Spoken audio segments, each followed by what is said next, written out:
by second row forward Michael McKeenan. Lakes United 6, Macquarie United yet to score.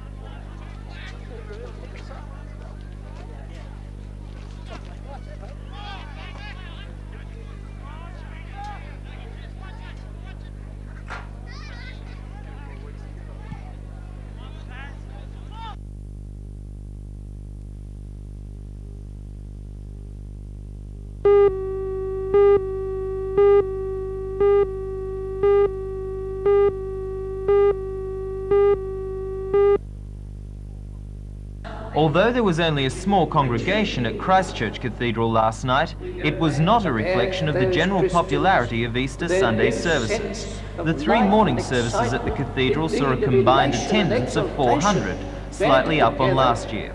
Most other churches also had large congregations. Last night's service at the cathedral was the Festal Evensong. The Subdean Canon Pitcher spoke in his sermon about the significance of the cross to Christians. He said it was marvellous that the cross, a hideous instrument of death in Roman times, had been converted to a symbol of love and forgiveness by Christ's death and resurrection.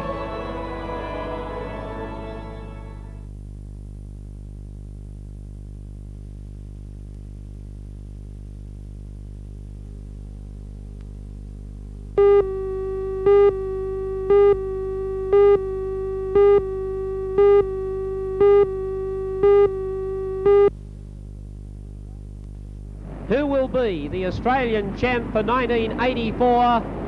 The green flag says you're on your way, and Cameron goes to the lead. Brad Cameron shot out of the... Oh, there's trouble!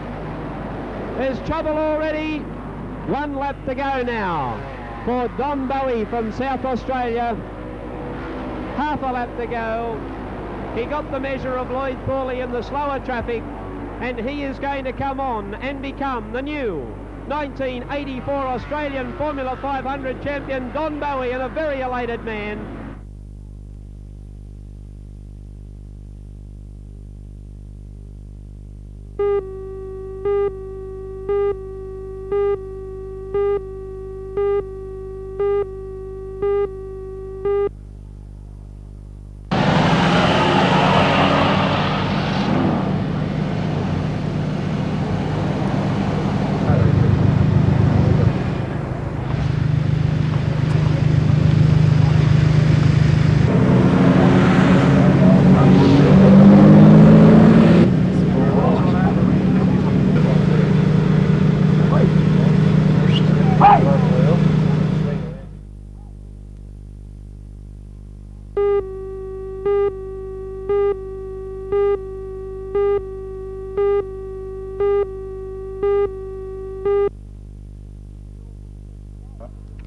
Peter Norval spent today giving his Cessna XB Hawk a final check, and with the help of his son Andy, he fueled the aircraft ready for the trip to Coolangatta.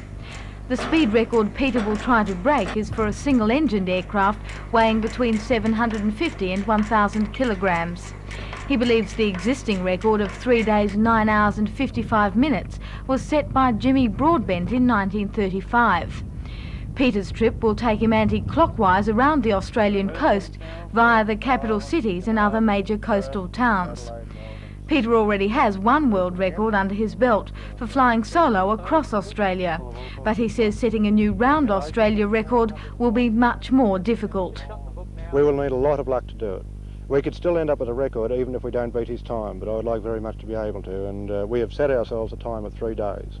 Do you feel lucky? Not really. I always look on the bleak side of things, and that way I'm never disappointed.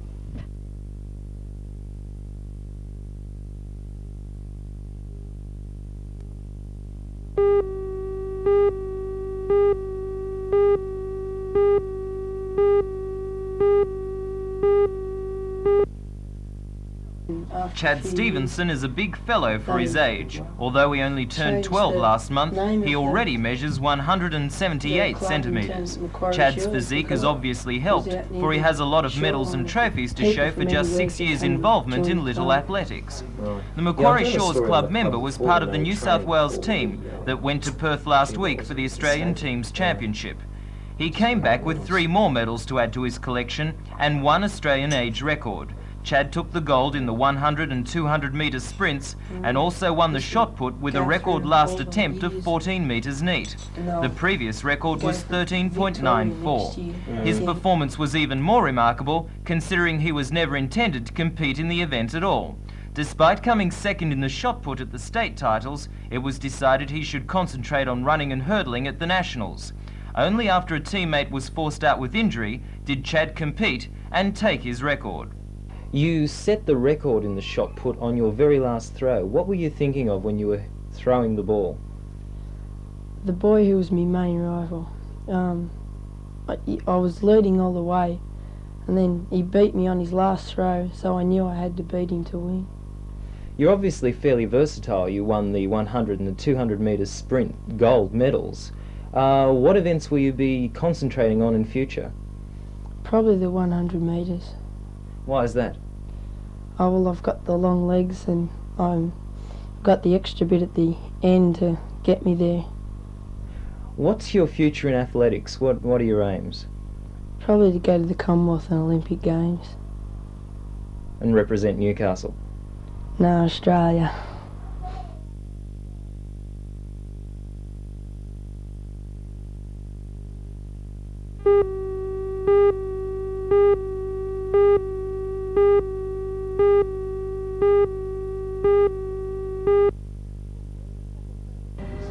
Ken, what's the Chapel Perilous about? Well, it's a story, it's an autobiographical story, or largely anyway, about a young girl's rebellion against Australian society.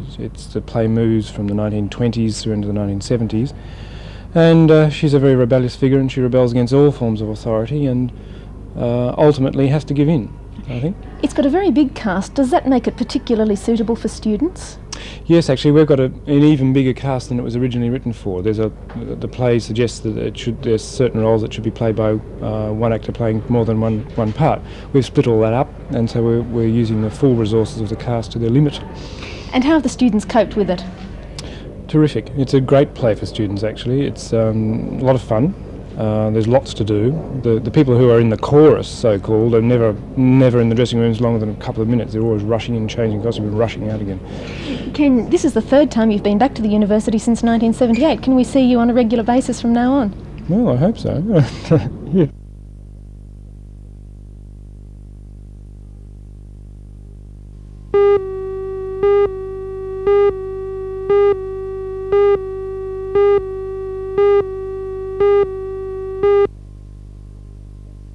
Good morning everyone and welcome once again. Today I'd like to tell you about a personal investment story involving Bruce Bond and of course involving slow payers, and you know how I loathe slow payers. It started off a little before the end of March when we asked for an old investment to be repaid. Now, to be sure, the investment sum was only $500, but on the 27th of March we sent by certified mail our certificate to the organisation concerned requesting repayment of the $500. We didn't want to reinvest. When our repayment cheque hadn't arrived on the 2nd of April, we started to complain, and quite openly the person we spoke to said, well, I'm sorry, the certificate is still on the desk and so is the cheque. We'll post the cheque off to you today. Some 4 days later, when the cheque still hadn't arrived, I jumped up and down in no uncertain terms and I rang Interstate, the organisation concerned, and said, where is our cheque? Believe it or not, the cheque was still on the desk. Now the point I make is this: that is a very, very bad practice. It's happening far too frequently from companies that should know better. I have written to the company demanding interest for the time allowed in the overdue sense. I've also requested, I can't say I've demanded, a compensation for the interstate phone calls, and I'll let you know how we get on with regard to that request a little later on. But the point I make is this: don't stand for overdue payments in this fashion, this sense.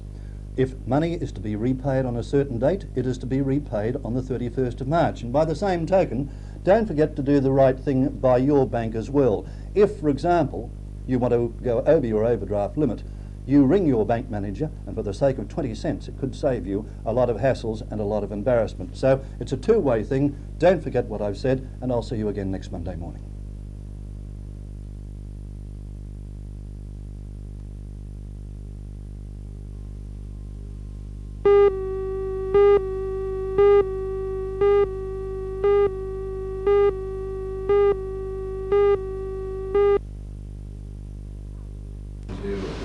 Councillors from the Parks, Carbone, Wellington, Mudgee and Merriwa Shires met with Newcastle Aldermen at the City Hall today to discuss a submission to the Minister for Roads, Mr Brereton. It was decided that a delegation representing the 6 councils approach the Minister in August and ask him to approve plans for a state highway linking Newcastle and Parks. Part of the submission will be a cost-benefits analysis to be prepared by the Hunter Valley Research Foundation.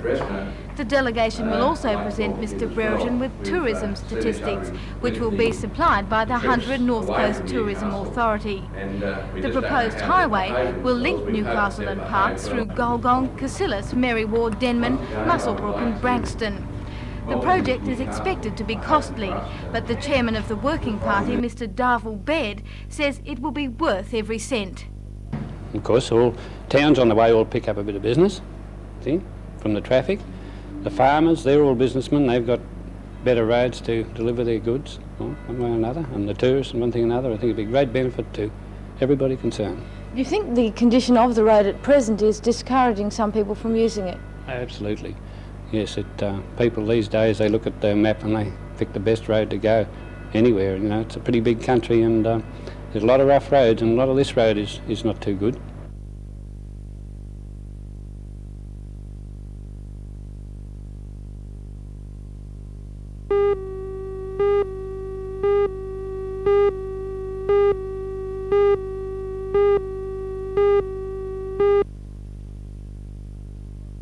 She was the in vitro fertilisation technique was pioneered by Dr. Carl Wood at Monash University Hospital. It helps childless couples become parents through the fertilisation of a woman's egg with her partner's sperm outside her body in a test tube. The eggs are surgically removed from the woman.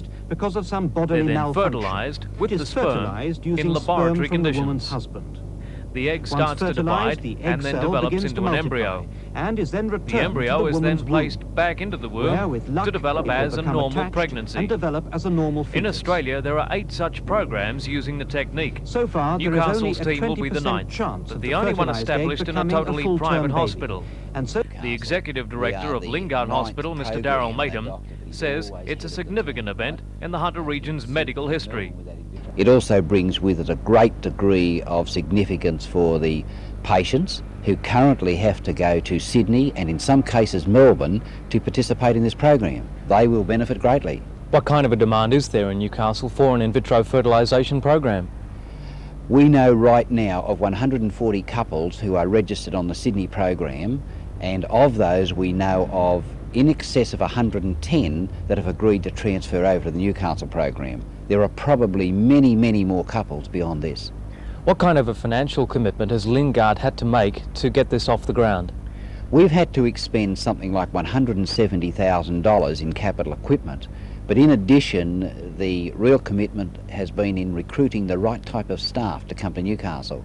We've been very fortunate to obtain a scientist from Perth who was previously a Newcastle person, and he is one of the very few well-trained people in this country. What kind of cost to the patient will the in vitro fertilisation program bring about? We find that it will probably be in the order of $600 for a patient who is appropriately insured, and on our investigations, very few patients are not appropriately insured. Are there provisions for what are known as public patients, people who only have Medicare cover? After all, this is a private hospital. Yes, but we have been in negotiations with the regional office of the Department of Health for some time, and arrangements have been made for the first 6 months of the program for public patients to be admitted to Lingard, and during that period of time we'll be having more discussions with them so that we can get a permanent arrangement for the public patients. One of the reasons Lingard won approval was that it could guarantee beds for patients at short notice, something the larger public hospitals could not. Timing is crucial in the IVF program. The hospital has also given an undertaking to carry out further research into the technique. Dr. Leon Clark is a member of the initial medical team. Well, we have 3 gynecologists who are going to be involved in the egg pickups and transferring the embryos. We've got 2 people who are expert in ultrasound, and then we of course have our embryo scientist who's coming from Perth, and he's had about 2 years experience in this, and is actually the cornerstone of the team. You're confident that there's enough depth of experience within Newcastle to adequately cover this program? Well, we think so. Those of us involved have been to Melbourne, we've been to Brisbane, and we've been to Sydney. We've talked to the people down there, and basically the procedures as far as we're concerned are relatively simple. They're the sorts of things that we're doing every day. Everybody's been very enthusiastic about it. The people that we've got involved are all both enthusiastic and competent in their own areas. I think it's going to go very well. Technology Whether could the be of program will enormous get medical involved in benefit. the controversial But in many frozen medical embryo and lay technique, minds, or the none. donor embryo program, where a woman donates her eggs to another couple, will depend on the recommendations of an ethics committee headed by well-known Newcastle gynaecologist Dr. Peter McLaughlin. Either way, the program will be operational as soon as July this year, which means Newcastle could have its first locally made test tube baby in 1985. But will her birth lead to test tube?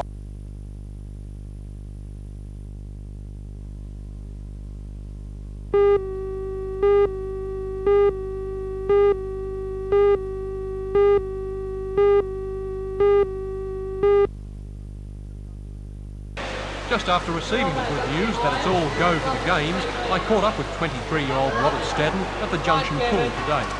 No, he wasn't training himself, he was coaching his squad of able-bodied youngsters. He coaches 6 afternoons a week. That's on top of his own personal schedule, a day-in, day-out program keeping himself in condition for the 100 metres freestyle. He's currently the world record holder over that distance for disabled swimmers, with a time of 2 minutes 37 seconds. Now Robert can really settle down to business, knowing he's got the chance to win gold. We received in the mail the official confirmation that we are going now to England, dates of departure and dates of return and where we actually are going. It must be exciting for you because up till then there had been some uncertainty, not only with the location but whether you would actually go. This is very true, John. Finances have sort of kept the team down on a minimum. America backed out due to lack of money. England said they didn't know where they could hold it due to lack of money. So it's always the case, it's money. Did it ever stop you training? You're the current world record holder. Did you ever stop training as much as you do? I've cut back because you just don't know what you're doing. You don't know whether you're going or you're not. But now that it is official, training's changed already overnight. Today was much more intense. Are you confident of winning gold over there? Never confident. I'm just hopeful I do my best, and if my best is good enough, we'll see on the day.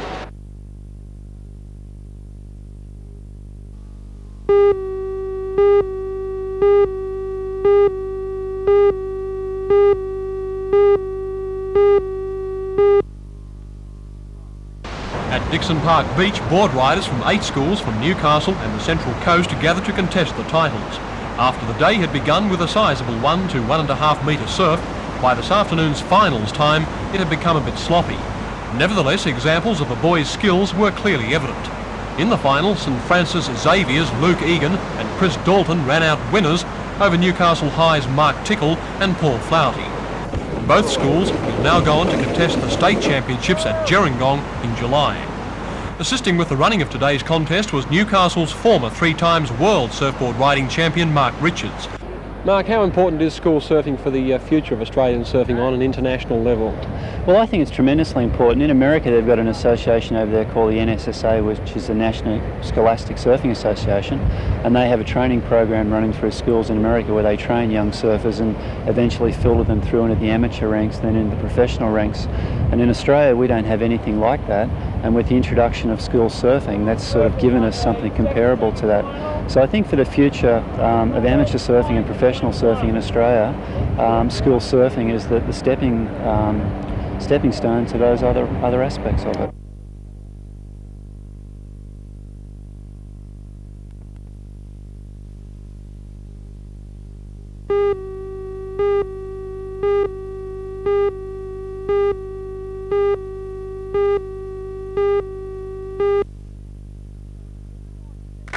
In the morning session, graduates from the teaching and arts departments were given their diplomas and degrees. Some 350 students paraded across the stage to receive their well-deserved academic qualifications while friends and relatives looked on. The occasional address was given by the Director of Equal Opportunity in Public Employment, Ms Alison Ziller. Ms Ziller reminded the students that equal employment opportunity would benefit everyone because it allows the influx of new ideas. She advocates that those opposing the government's directives on equal employment opportunity within the public service are those who have the most to lose. Ms Ziller reminded the graduates, 75% of whom were women, that it's vital to have role models in the key positions. With an equal opportunity program underway, there will be more women in senior jobs, acting as role models for female students and junior female staff. And the same will be true for members of ethnic minority groups.